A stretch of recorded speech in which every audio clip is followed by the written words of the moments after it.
Hello guys, आज ये video हम देखेंगे नीर और रीर के ऊपर। नीर का फुल फॉर्म होता है नॉमिनल इफेक्टिव एक्सचेंज रेट और रीर का फुल फॉर्म होता है real effective exchange rate. Exchange rate पे आप ध्यान देना है। एक्सचेंज रेट क्या होता है कि अपने करेंसी को दूसरे किसी भी करेंसी से कंपेयर करना।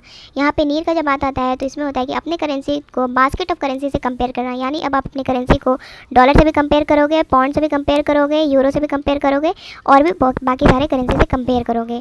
और अगर यहाँ पे रीर का देखा जाए तो रीर बिल्कुल नीर की तरह ही होता है। इसमें प्लस इन्फ्लेशन ऐड कर लो, इन्फ्लेशन इंक्लूडेड होता है, इट मीन्स, ठीक है। मतलब रीर बिल्कुल नीर की तरह ही होता है। आप कंपेयर करते हो अपने करेंसी को बास्केट ऑफ करेंसी से, बट इसमें इन्फ्लेशन इंक्लूडेड होता है। अपने करेंसी में भी इन्फ्लेशन इंक्लूडेड होता है, बास्केट ऑफ करेंसी में भी इन्फ्लेशन इंक्लूडेड होता है। ये हो गया डेफिनेशन। अब कुछ की पॉइंट्स हम नीर का देखते हैं। अगर आप क्वेश्चन में देखो कि नीर इंक्रीज़ करता है तो क्या होगा, तो नीर इंक्रीज़ करता है तो डोमेस्टिक करेंसी भी इंक्रीज़ करेगी।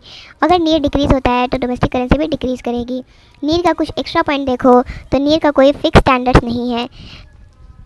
और फिर आप देखो तो नीर जो है सिर्फ और सिर्फ रिलेटिव वैल्यू दिखाता है, रिलेटिव वैल्यू दिखाता है दूसरे करेंसी से, बास्केट ऑफ करेंसी से रिलेटिव वैल्यू। और ये जो है रियल स्ट्रेंथ ऑफ करेंसी नहीं दिखाता है। क्यों नहीं दिखाता है? क्योंकि इसमें इन्फ्लेशन इंक्लूडेड नहीं है, इस वजह से नहीं दिखाता है। और ये नॉट एडजस्टेड फॉर इन्फ्लेशन होता है। आपको पता ही है नीर नहीं है, एडजस्टेड फॉर इन्फ्लेशन इज़ रीर। अब रीर के बारे में देखो कुछ की पॉइंट्स। तो रीर जो है इन्फ्लेशन एडजस्टेड वैल्यू दिखाता है और रीर जो है हम लोग कैलकुलेट करते हैं बेस्ड ऑन नीर। मैंने बताया था नीर प्लस नीर में इंक्लूड कर दो इन्फ्लेशन तो आपका निकल जाएगा रीर।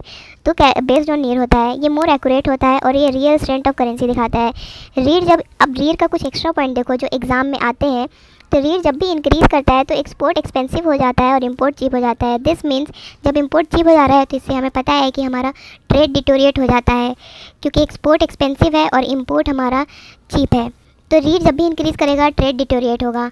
अब नीर और रीर को हम इन्फ्लेशन से कंपेयर करके देखते हैं तो उसमें क्या होगा। तो नीर और रीर को अगर इन्फ्लेशन से कंपेयर करें तो अगर इन्फ्लेशन कंट्री में है उसको हमें कर्व करना है। टू कर्व इन्फ्लेशन नीर और रीर को इक्वल कर दिया जाता है, ठीक है। टू कर्व इन्फ्लेशन नीर और रीर को इक्वल कर देता है। अगर आप देखो तो किसी कंट्री में नीर और रीर में बहुत ज़्यादा डाइवर्जेंस है, बहुत ज़्यादा डाइवर्जेंस है, तो ये इंडिकेट करता है कि इन्फ्लेशन उस कंट्री में काफ़ी हाई है।